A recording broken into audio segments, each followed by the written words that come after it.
Greetings, everyone. It's a great pleasure to be a part of this Australasian College of Phlebology Symposium.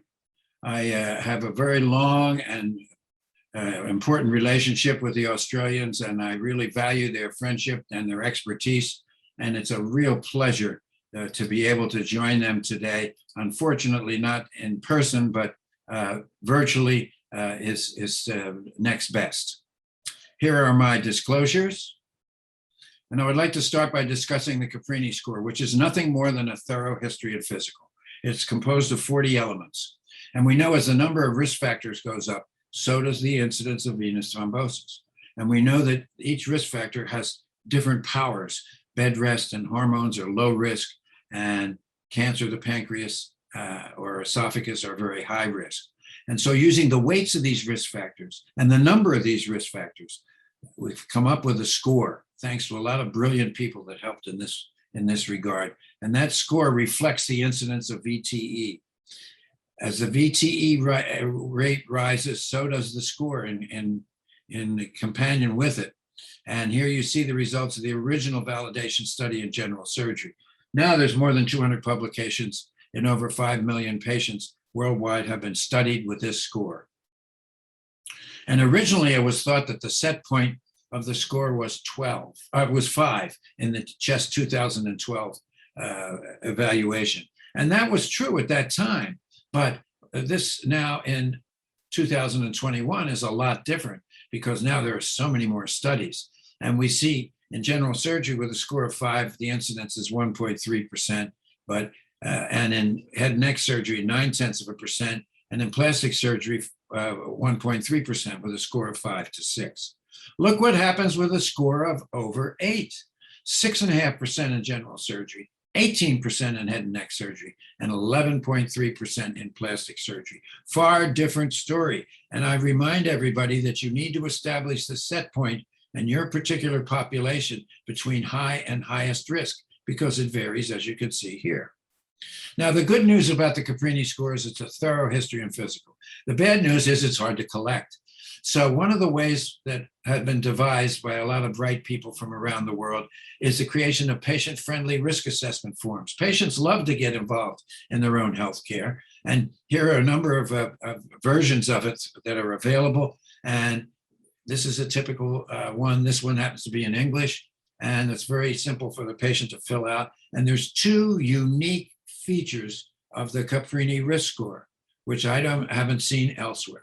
The first is tracking obstetrical complications, including historical complications, because people can develop these problems and develop a thrombophilic defect that lasts lifelong after the obstetrical history. And the other unique feature is not talking about thrombophilia markers, history of, it's talking about family history of thrombosis.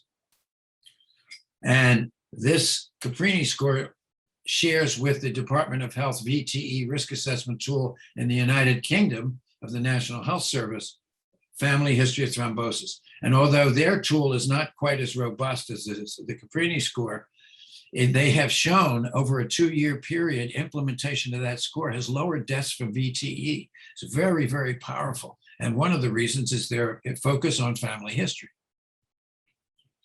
Now, getting back to obstetrical complications, we know that recurrent planned abortions, stillbirths, premature birth with toxemia, or growth-restricted infant are clinical events that may mirror an antiphospholipid antibody syndrome. So the patient may be carrying one of these 3 markers of thrombophilia, and the clinical manifestations are an obstetrical event, but they may carry these throughout their life, long after their obstetrical history. And if all 3 of these are positive, then the patient has a high risk of thrombosis.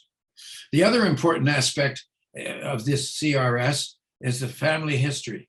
And you can see here that this study in 183,000 patients over a 25-year period showed an increased VTE risk among 1st degree, 2nd degree, and 3rd degree relatives, and a slight increase for non-biologic relatives. And that may mean people living together might have common lifestyles, and that may be the reason. But it illustrates the genetic component of the family clustering of VTE, which is strong.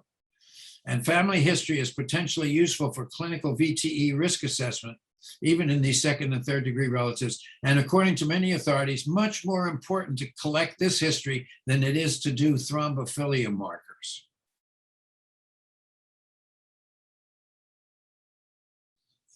Now, the other characteristic about the Caprini score is that if this family history is done and the patient-friendly version is done, it can be referred to the family physician, be verified, put in the patient's record.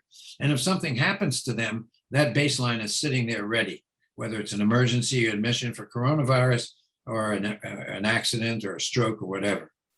But the other important feature of this score is it's a dynamic instrument. The score needs to be revised during hospital stay, reflecting reoperation, infection, central line. Some people develop cancer that wasn't known. And so the updated score may result in a change in the thrombosis prophylaxis strategy, including maybe giving post-discharge prophylaxis when the scores are very high. Now, as good as all of these data are, there's a misconception here that, and a disconnect between good data and its implementation. And unless the data is implemented properly, you can't expect to lower the VTE rate. And here is a classic example of implementation. Boston University had a high incidence of venous thrombosis. The national average is in green. You see they had a very high average, and it was lowered over a several year period to barely imperceptible levels. How did they do this? What they did was they had a mandatory algorithm. And this consisted of patients who had a score of less than 5, got whatever prophylaxis you wanted to use or not during hospitalization. But if the score was 5 to 8, they got 7 to 10 days of low molecular weight heparin injections, regardless of whether or not they went home. 89% followed that protocol. And if the score was 9 or above, they got 30 days of low molecular weight heparin, no matter where they were, whether in the hospital or not. And 89% or 77% followed this protocol. So you might say, well, that's all well and good if these were affluent people and they could afford to have pay for their low molecular weight heparin and there were no donut holes or anything. But no, Boston University is in an area that also serves the indigent population. And they made a deal with the insurance companies and the drug companies to supply drugs to any patient who needed it, regardless of their ability to pay. Now, that's what I mean about a poster child for the United States. And just think of what every hospital in the United States did that, how the incidence of venous thrombosis could be lowered. So those studies and other studies from around the world have shown a high thrombotic risk for patients with escalating score, depending upon your group. Scores of over 8 usually suggest extended prophylaxis, which may help prevent fatal PE and other serious events. Now, it's too bad that in 2019, with 150 Caprini score publications available, including one really good meta-analysis, ASH did not consider any of these data, so that people are left referring back to the 2012 CHEST guidelines. And that's where a lot of people have made a mistake saying, oh, well, for example, the orthopods have said, well, everybody in having a total joint has a score of 5. So 5 and above is the highest risk. That doesn't help us. But that's not true. There's a set point for each of these. And there is a set point in total joints, which is 10. Here we see the results in a mixed medical and surgical population using the Padua and the Caprini score in a hospitalized group. And look at how when the scores hit 9 and above, the tremendous increase in the incidence of venous thrombosis. Also notice what a high detection rate compared to the Padua score the Caprini score showed. And that's because more factors were looked at. The more risk factors for thrombosis you look at, the higher is going to be your yield. This isn't rocket science.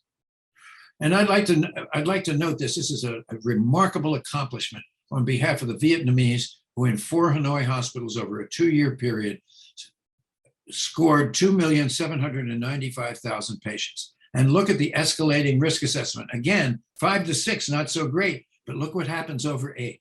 Very, very important data. Same thing in Russia. Cyril Lobostov, a brilliant investigator and his associates from Moscow, looked at a very high-risk population with duplex scans. A score of 5 to 8, only one clot. 26% incidence when the score was 9 to 11, up to 65% when the score was 12 to 15. Now, these were venographic events, ultrasound events, so they weren't all clinically evident, but that's not what the important thing is. Using a measure, we're able to show as the score goes up, the VTE rate goes up. Now, they thought that scores with 11 or above was very high, and they had a 59% incidence of thrombosis, despite using low molecular weight heparin and stockings. So they said, this isn't good enough. So they decided to add pneumatic compression devices to the mix. And so here's the trial. 407 patients who got the standard low molecular weight heparin stockings group or adding pneumatic compression. Duplex scan preoperatively, 12 hours postoperatively, and every 3 to 5 days. Low molecular weight heparin prophylaxis was given for at least 7 days or more in all patients, and IPC was used for 18 hours daily. These are the historically validated criteria, and my hat's off to the Russians for using them. What did they show? In the group combined with pneumatic compression plus stockings and low molecular weight heparin, 1 breakthrough, compared with 34 breakthroughs, or 16.7% in the low molecular weight heparin stocking group alone. In addition to that, 5 of the patients in the control group without IPC developed pulmonary emboli, and 3 of them died. No PE were seen in the combined group, and no statistically significant differences in bleeding were observed or skin injury in these patients. Now, what about COVID-19? COVID-19 is a very serious illness, and right off the bat, I would like to say that one of the things that disturbs me about all of the analysis going forward is all of that data I presented previously, all of the history we know over all of those years, somehow a lot of that's been forgotten and will have to be relearned. Now, COVID-19 is, as you know, is an extremely serious nightmare for the whole world. And it's a virus-induced inflammation which triggers a cytokine storm, causing tissue factor release, thrombin generation, fibrin formation, ostensibly to coat the virus and prevent spread. Brilliant. However, unfortunate side effect is thrombosis and other things, as we'll talk about. And the activation of thrombosis, for the first time, we're seeing a number of in situ pulmonary thrombi. In addition to also thrombosis in anywhere in the arterial venous circuit, and sometimes when that occurs in the vital organs, you can have organ insufficiency. Fibrinolysis is triggered, of course, adding an undesirable effect, breaking down the thrombin, but also producing fibrin split products and producing bleeding, and in some cases, a DIC-like picture. Now, here is the beautiful alveolar endothelial interface where oxygen and nutrients exchange. COVID-19 has a predilection for this interface, and these the virus are like arrows that pierce the endothelial cells, and they're stimulated and facilitated by an ACE2 receptor to this spike glycoprotein. And this really damages these lungs, and sometimes they never recur, never get better. But now I'd like to go back to history. And Oskar Ratnoff, a famous hematologist, showed us in the 70s how 4 experiments done prior to the turn of the 20th century showed how Hageman factor, the contact activating factor, which he discovered in his patient John Hageman, who had a deficiency. When that's triggered, it triggers platelets, coagulation, fibrinolysis, complement, and kallikrein systems, the latter 2 without an antigen-antibody response. And as a result of that, you get platelet plugs, thrombin, fibrin split products, acute inflammatory response with increased vascular permeability, vasodilatation, bradycardia, angioedema, histamine release, and hypotension. Wow. Well, just think about it. COVID-19 is the tangled hemostatic web on steroids, as if it were, a massive insult to the system, producing all of these effects. Now, what did Oskar Ratnoff say about all of this? He said, the thesis of my talk is not new. We think about clotting, fibrinolysis, immune reactions, and inflammation as if they were separate and separable processes. In truth, these distinctions are man-made. In real life, it is the body as a whole that responds to the injury. The processes through which it defends itself are interlocked like the pieces of a jigsaw puzzle. We may be intrigued by the intricate pieces of the puzzle, but the picture emerges only when they are put together. And unfortunately, in my experience, what we're seeing now is the clotters, the inflammatory doctors, and the antigen antibody experts are not all putting their heads together. They're all working in their own areas, and they've got to get together more in order to attack this overwhelming insult to the body. And finally, after saying all this, it's got to be obvious. Anticoagulation is not the answer. Now, the American Society of Hematology put out some guidelines on this because there was all sorts of anticoagulant use out there. And they recommended a prophylactic intensity anticoagulation over intermediate or therapeutic intensity anticoagulation for prophylaxis in patients with COVID-19 without any reference to any risk assessment. We'll come back to that. They did recognize the need for high-quality randomized controlled trials, and they did acknowledge that although these conditional recommendations may be followed by the majority of people, but not all individuals. And finally, they did impress the fact that we needed to do individual risk assessment of thrombosis and bleeding. I don't know that anybody's listening. In this first trial, which has now been published, magnificent trial, and this was announced by the NIH before it was even published, that full dose anticoagulation is superior to the usual care prophylactic dose anticoagulation in reducing the need for organ support and mortality in moderately ill hospitalized patients. In severely ill patients, using therapeutic or prophylactic doses didn't really make a difference. And some may have said because already the disease was too advanced. In any event, moving ahead, and of course, no individual risk assessment. Now the ACTION trial comes out and says in patients hospitalized with COVID-19 with elevated D-dimer levels, initial in-hospital therapeutic anticoagulation with rivaroxaban, 20 milligrams once a day for stable patients, or enoxapan for unstable patients, followed by rivaroxaban through 30 days, did not improve clinical outcomes and increase bleeding compared with in-hospital prophylactic anticoagulation. So those patients that weren't in ICU, for example, and got therapeutic anticoagulation, which was thought to be good in the previous trial, was now thought not to be good in this trial. No individual risk assessment.